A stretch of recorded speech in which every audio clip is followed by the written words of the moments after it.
How you doing? It's Derrick with Assist You to Win, the connecting place for winners. It's not very often that you get to have not only a teacher become one of your greatest friends and advocates in life. Today it's here. I'm with Tina Mitchell. How are you doing? I'm doing great. Okay, so listen, you got to hear this story. So I'm just standing here because the story's so good that I just want to be a part of this good story.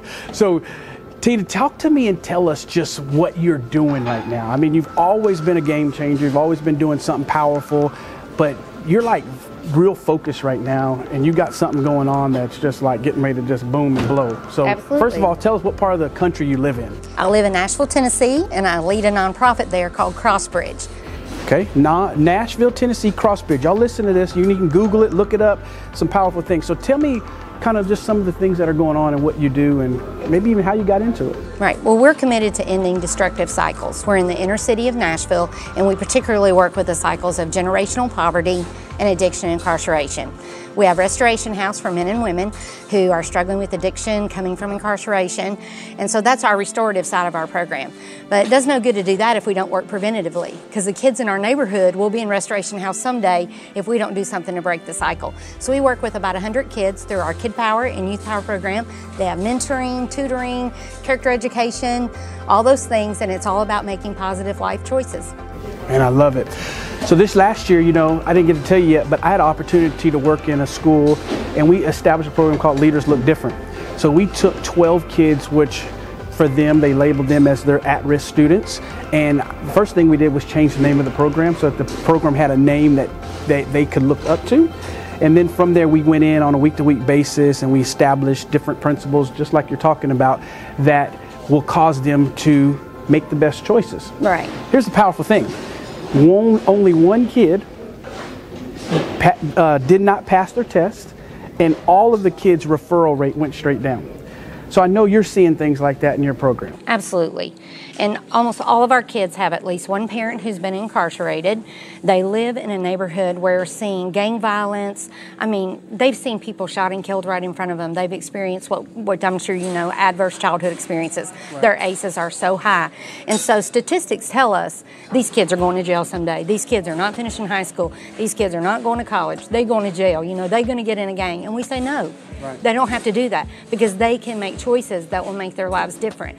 What I've learned about generational poverty is that, and this is what experts in the field teach us, that ultimately after being in poverty, it's not just being poor.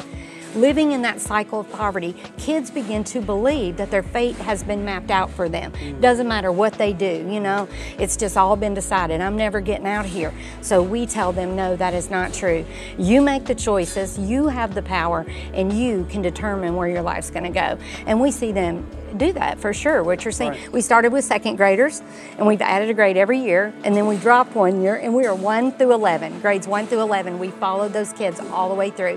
One really great story, it's really one of my favorite, okay. Is we had a little boy that our staff, we meet on the campus of Trevecca Nazarene University. So graduates are our full-time staff, and then we have like 12 part-time university students. Okay. And so we take the kids every day on vans to their neighborhood, and when they get out, we love on our kids. We're not just there to have a program. They say, I love you, and this little boy, every day, they'd say, we love you, and he'd just run off.